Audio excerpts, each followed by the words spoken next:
뭐 좀 길어지겠죠?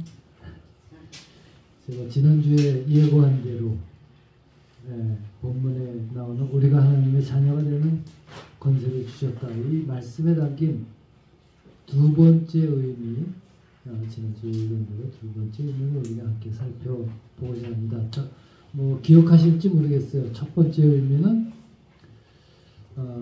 제가 간단하게 이렇게 리마인드하기 위해서 말씀드립니다. 하나님은 어떤 피조물도 하나님의 형상대로 만드시지 않았습니다.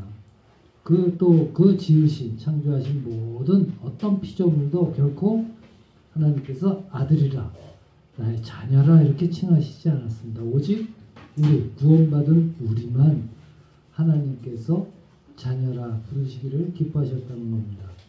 그래서 이 말씀을 우리가 하나님의 자녀가 되는 권세. 그러니까 우리는 현재의 삶 가운데 우리가 권세를 누리자 이렇게 되면 그 초점이 잘못 된다고 그렇게 말씀드렸습니다. 우리는 이 하나님의 자녀가 되었다라는 것은 어떤 의미냐?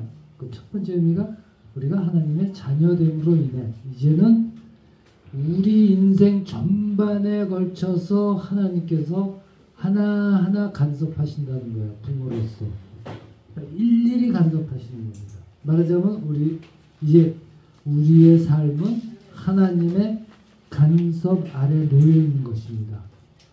그러니까 내 인생은 내 것이 아니라 사사건건 하나님은 간섭하시는 거예요.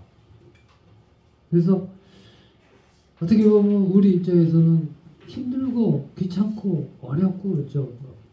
말하자면 부모님 잔소리 매일 듣는 거나 똑같은 우리의 인생 전반에 걸쳐서 그렇게 하시는 거죠. 그런 거예요. 이게 그 간섭하심에는 거기에는 뭐가 있냐면 우리가 배우고 익혀야 될 하나님의 자녀로서 그것들이 다 들어있는 거예요. 여러분 로열 키드니라는 말 아세요? 로열 키드니? 키드니가 뭐예요? 신장이죠, 방광이죠. 그러니까 영국 왕족들은 로열이에요. 로열 왕족들은 신장도 왕족의 신장을 방광을 가졌다 그래요. 왜? 무슨 예식을 하고 뭘 하면 어떻게 해요? 아무리 빨라도 뭐 6시간, 길면은 하루 온종일 서서 앉아서 예식을 하는데 그동안에 화장실을 갈 수가 없는 거예요. 그래서 그것을 말하자면 그렇게 오랫동안 그 오줌을 안 놓고 지킬 수 있는 것을 어렸을 때부터 훈련받아서 그들의 심장은 로열 키드니다 이렇게 얘기를 하는 거예요. 이게 재밌는 거예요. 그러니까 우리가 하나님의 자녀로서 우리가 지켜요. 우리 노블레스 오블리주라는 말 알죠? 그러니까 왕족으로서, 뭐 귀족으로서 아니면 고귀한 신분으로서 지켜야 될 의무들 이렇게 되는 거거든요. 그러니까 그거를 하나님이 일일이 간섭하면서 우리를 지켰다. 그러니까 하나님의 자녀가 되었다라는 거에는 이 의미가 담긴 거예요. 이게 첫 번째 의미라고 했습니다. 그리고 이제 오늘 하나님의 자녀됨의 두 번째 의미, 이거를 우리가 함께 살펴보려고 하는데, 먼저 우리 한번 생각해요. 우리가 구원을 얻었다. 우리가 예수 그리스도를 믿음으로 말미암아 구원받았다. 이렇게 말씀을 하는데, 이 구원에 대해서 우리가 어떤 의미를 갖고 있습니까? 여러 가지 의미들이 우리에게 있습니다. 영원한 생명으로, 하늘나라로 뭐 했는데, 이 성경이 구원을 설명할 때 많은 방법으로 설명을 합니다만 그 중에서 가장 핵심적인 요소는 뭐예요? 구원을 설명할 때 칭의, 의롭다 하심을 입었다라는 말을 합니다. 이게 로마서 3장 24절에 나온 말씀이죠. 칭의가 뭐예요? 24절 그리스도 예수 안에 있는 속량으로 말미암아 하나님의 은혜로 값없이 의롭다 하심을 얻은 자 되었다. 이렇게 되어 있어요. 이게 칭이거든요. 그러니까 이게 우리가 의롭게 되었다라는 이것은 우리가 실질적으로 우리가 죄인, 하나님 앞에 나아갈 수 없는 죄인, 심판 아래 있을 수밖에 없는 죄인, 영원한 멸망으로 가는 죄인에서 의인, 하나님 앞에 나아갈 수 있는 그런 신분, 그런 자격, 그런 신분을 우리가 얻었다는 거예요. 하나님께서 우리를 그렇게 인정하셨다는 거예요. 인정하셨다는 거예요. 우리의 신분이 그렇게 죄인에서 의인으로 변화되었다. 이렇게. 그래서 칭의는 우리가 구원받음으로 인해 우리의 신분이 죄인에서 의인으로 변화된 것을 의미합니다. 그래서 칭의, 의롭다 하심을 입었다. 하나님께서 그렇게 인정했어요. 그리고 이제 두 번째 뭐예요? 중생입니다. 거듭남입니다. 새 생명입니다. 주 안에서 새 생명으로 태어났다. 이 말씀을 많이 하거든요. 이 새 생명으로 얻었다. 그러니까 요한복음 3장 3절에 이렇게 말씀하죠. 이 니고데모 이야기입니다. 거기서 유명한 말씀이죠. 3장 예수께서 1절부터 봅니다. 그런데 바리새인 중에 니고데모라는 사람이 있으니 유대인의 지도자라. 그가 밤에 예수께 와서 이르되 라삐여, 우리가 당신은 하나님께로부터 오신 선생인 줄 아나이다. 하나님이 함께 하시지 아니하시면 당신이 행하시는 이 표적을 아무도 할 수 없음이니이다. 예수께서 대답하여 이르시되 진실로 진실로 내게 이르노니 사람이 거듭나지 아니하면 하나님의 나라를 볼 수 없느니라. 이렇게 됩니다. 하나님의 나라를 볼 수 없다. 새 생명을 얻지 않으면, 거듭나지 않으면 볼 수 없다. 이렇게 됩니다. 이거는 하나님의 나라를 우리가 그래서 우리는 다 뭐라고 그래요? 우리 거듭났습니다. 우리 구원받았어요. 우리 거듭났다고 고백을 하죠. 근데 이 중생 거듭나 주 안에서 새 생명으로 태어났다 이거거든요. 이것은 이제는 사실 그 안에 담기는 이제는 우리가 하나님의 일을 할 수 있는 그 어떤 그 정확한 명칭을 우리가 뭐라고 얘기해요? 어떤 기능이에요. 우리가 하나님의 일을 할 수 있는 어떤 특별한 기능을 이제 우리가 갖추게 되었다라는 것입니다. 그러니까 이 기능은 이 어떤 특별한 뭐 영적 기능 뭐 하여간 이 기능은 어떻게 생각하냐면 우리가 원래 가지고 있던 우리에게 있던 원래 있던 그 기능이 변화된 것이 아니라 완전히 새로운 기능입니다. 그래서 성경은 늘 거듭났다, 새 생명이다 이렇게 중생이라고 표현합니다. 그러니까 하나님의 일을 할 수 있는 이 기능이 우리가 오늘 성경이 말씀하는 하나님의 자녀가 되었다라는 말씀에 담긴 두 번째 중요한 의미입니다. 하나님의 기능을 우리가 갖췄다.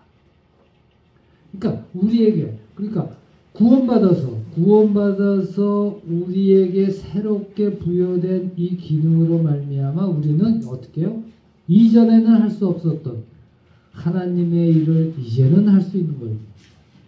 즉 하나님의 말씀을 듣고 행할 수 있는 그런 기능이 우리에게 생긴 거예요. 그래서 새 생명, 거듭남, 중생 이렇게 됩니다. 그러니까 엄밀하게는 인류의 조상 아담의 불순종으로 말미암아 완전하게 부패된 하나님의 형상이 새롭게 회복된 거거든요. 우리 안에서. 그래서 이런 생각해 본 적 있어요? 우리가 전도하고 많이 하죠. 왜 세상 사람들은 이 하나님의 이 생명의 영생의 말씀이거든요. 이 말씀을 들어도 이를 따르지 못하고 오히려 거부하고 적대하고 불순종, 경건 그 어떤 멸망의 자리에 그냥 어리석게 남아있는 것일까 이런 생각할 때가 많이 있죠. 왜? 저 사람은 이걸 모를까? 왜 이렇게? 이 놀라운 진리를 왜 저들은 모를까? 뭐 말 그대로 뭐 서울대 나오고 하버드대 나오고 뭐 어디를 나오고 뭐 대단한 사람들인데 몰라. 왜 그래요? 또 어떻게 해요? 이단, 사이비, 뭐 거짓 선생, 뭐 거짓 목사, 뭐 이런 성경 말씀을 그렇게 연구하고 뭐 그랬는데 돌 같은 사람, 뭐 신학대학원도 다니고 그랬잖아요. 돌았잖아요. 왜 그 사람은 이 진리에 접근조차 못하는가? 그 생각해 본 적 없어요? 왜? 저들에게는 이 기능, 말씀을 듣고 행할 수 있는 이 기능이 없어요. 그게 없어요. 하나님이 주시질 않은 거예요. 우리가 성경에서 예수님이 마가복음 4장에 보면 예수님 비유로 하나님 나라의 복음을 가르치십니다. 그때 꼭 어떻게 해요? 말씀 중에 마가복음 4장 한번 볼까요? 마가복음 4장 하나님 나라 복음을 비유하는 겁니다.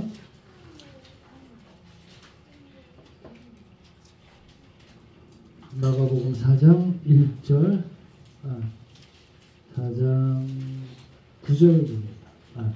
1절부터 예수께서 다시 바닷가에서 가르치시니 큰 무리가 모여들거든 큰 무리가 모였다고 해요. 예수께서 바다에 떠있는 배에 올라앉으시고 온 무리는 바닷가 육지에 있더라. 예수께서 여러 가지 비유로 가르치시니 그 가르치시는 중에 그들에게 이르시되 들으라 씨를 뿌리는 자가 뿌리러 나가서 뿌릴새 더러는 길가에 떨어지면 새들이 와서 먹어버렸고 더러는 흙이 얕은 돌밭에 떨어지면 흙이 깊지 아니하므로 곧 싹이 나오나 해가 돋은 후에 타서 뿌리가 없으므로 말랐고 더러는 가시떨기에 떨어지면 가시가 자라 기온을 막음으로 결실하지 못하였고 더러는 좋은 땅에 떨어지며 자라 무성하여 결실하였으니 30배나 60배나 100배가 되었느니라 하시고 또 이르시되 들을 귀 있는 자는 들으라 하시니라. 이렇게 이 말씀이 9절에도 나오고 12절에도 나오고 23절에도 이 하나님 나라 비유할 때 계속 나옵니다. 이거를 우리가 기억해야 돼요. 들을 귀 있는 자.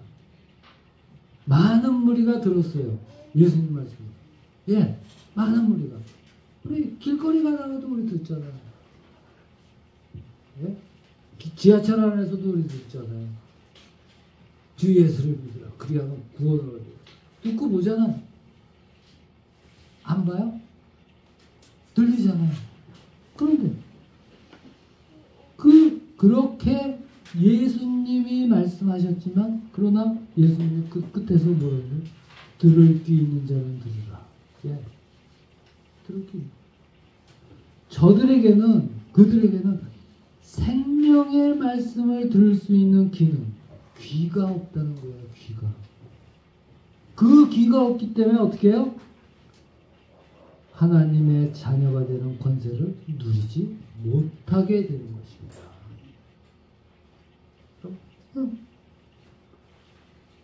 한번 우리 이 들을 귀가 과연 나는 있나 없나? 이거 한번 생각해 보세요. 이 세상이 우리에게는 우리 인간에게는 참 많은 능력이 있고 기능들이 있습니다. 그러니까 근데 세상이 말하는 세상에서 많이 어떤 가르침들이 있습니다. 인간이 가진 어떤 고귀한 뭐 능력이라고 할까요? 뭐 기능이라고 할까요? 어떤 고귀하고 위대한 어떤 내가 뭐가 되기로 하겠어. 뭐 결심하고 뭐 결단하고 또 의지를 갖고 뭐 노력하고 그래서 뭐 어떤 것을 이루어 나가는 것들을 보고 우리는 참 대단하다 뭐 이런 얘기하죠. 그런데 그런 것들 인간이 가진 어떤 그런 기능들이라고 할까요? 그런 것들은 세상의 것을 이루기 위해서는 정말로 유익한 기능이고 정말로 유익한 수단이 될 수는 있지만 그 어떤 것 하나라도 우리가 가진 그 어떤 것 하나라도 하나님의 일과는 전혀 상관이 없어요. 전혀 상관이 없을 뿐만 아니라 하나님의 일을 할 수도 없습니다. 내가 아무리 똑똑하고 내가 아무리 조건 좋고 뭐 해도 하나님의 자녀가 되는 그 자리에 내가 들어서지 못했다. 하나님의 일을 할 수도 없는 거예요. 많은 이단 사입이 무슨 뭐 교회에서 거짓 교사들 뭐 유명한 그 많은 사람들 있지만 그들은 어떻게 해요? 하나님의 일을 행하지 않는다고 판별이 나잖아요. 아무리 뭐 무슨 성경 말씀을 갖다 대서 뭐 하고 뭐 그거를 해석하고 뭐 해도 예 그렇잖아요. 똑같습니다. 우리도 그렇다는 거예요. 우리도. 생각해보세요. 사람은 뭐를 억지로 시킨다 그러면 능률이 일어나질 않습니다. 능률이 없습니다. 우리 뭐 가장 뭐 이게 적절한 예가 될지 모르겠어요. 근데 우리 공부하는 거 지겹잖아요. 공부가 재밌다면 늘 얘기해요. 공부가 재밌어요. 뭐 이런 사람은 뭐 좀 미친 사람 취급받는 거 아니에요? 그거나 마찬가지죠. 뭐 그 선생님이 이제 뭐 하다가 이제 다 이제 시간이 이제 마지막 돼서 뭐 보통 숙제 내고 뭐 그러고 이제 마치는데 선생님이 자 오늘은 이제 그만하고 인사하고 이제 차려 뭐 인사하는데 누가 뒤에서 하는 선생님 숙제는요 그러면 아 미치는 거 아니에요 그거. 그거 똑같은 거예요.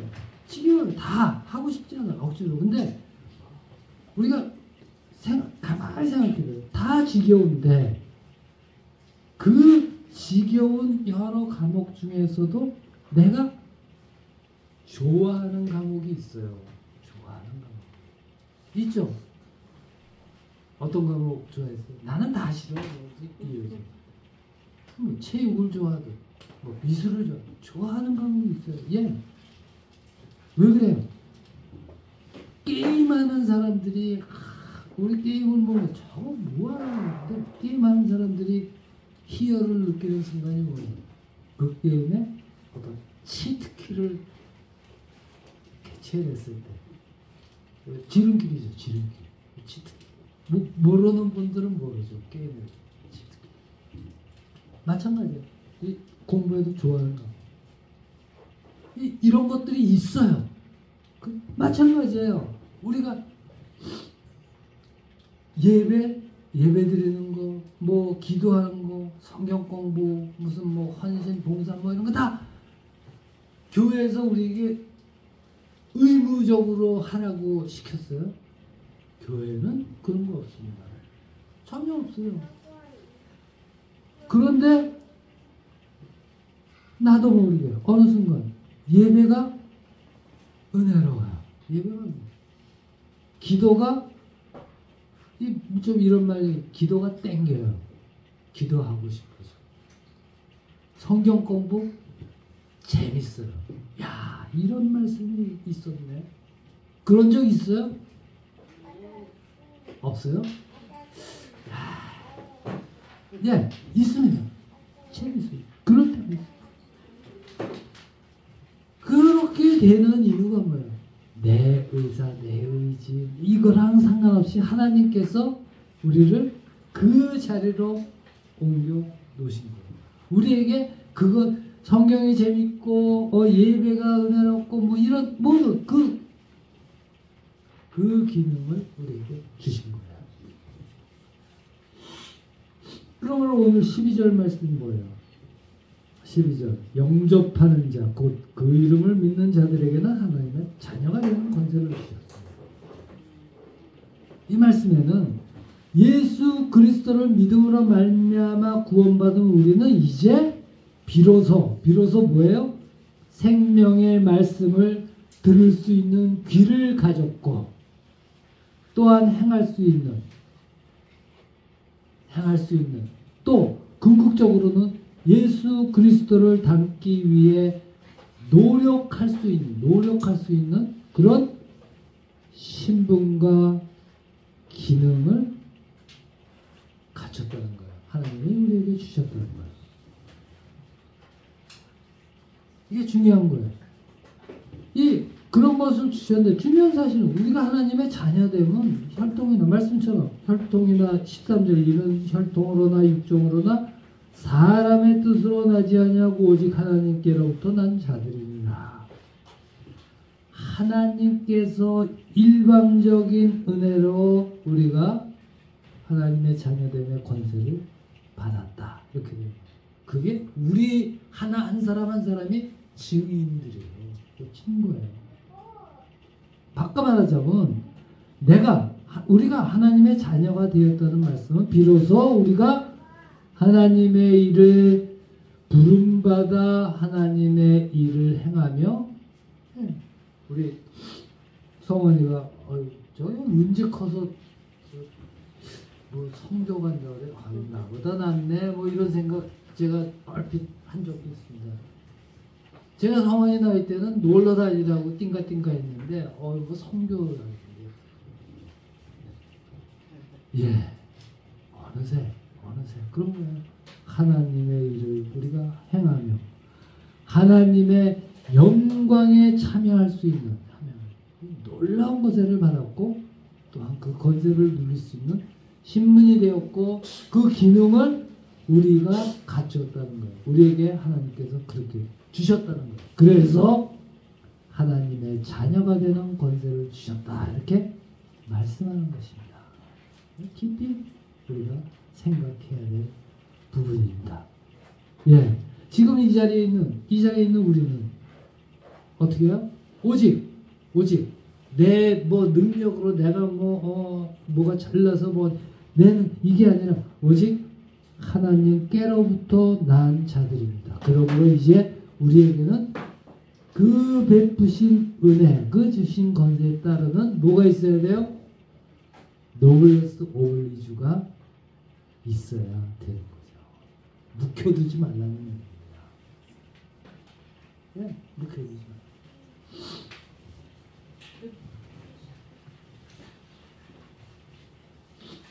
예, 나는 생각해 보세요. 나는 과연 잘하고 있는가 한번 스스로 점검을 해야 되죠. 그리고 내게 주신 그 베푸신 신분과 기능을 하나님의 자녀되는 그 권세를 묵히지 않고 땅에 파묻지 않고 활용하는 그래서 하나님의 기뻐하심을 받는 영광된 자리에 어떻게 해요? 우리는 기어코 이르러야만 되는 것입니다.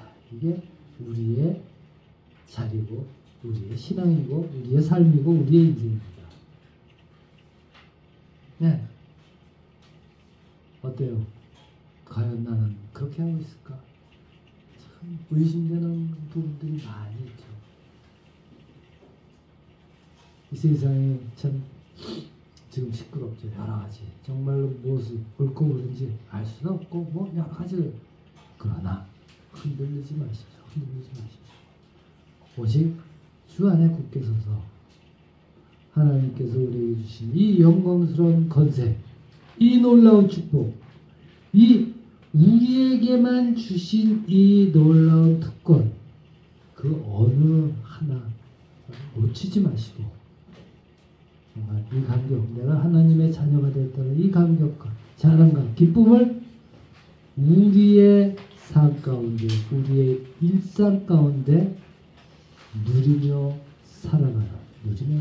그래서 정말 이 자리에 모인 우리 모두의 생애가, 우리 모두의 삶이 하나님의 자녀된 자로 주 안에서 자랑이 넘치는 그런 인생, 그런 삶 만들어 가시기를 주의 이름으로 축원합니다.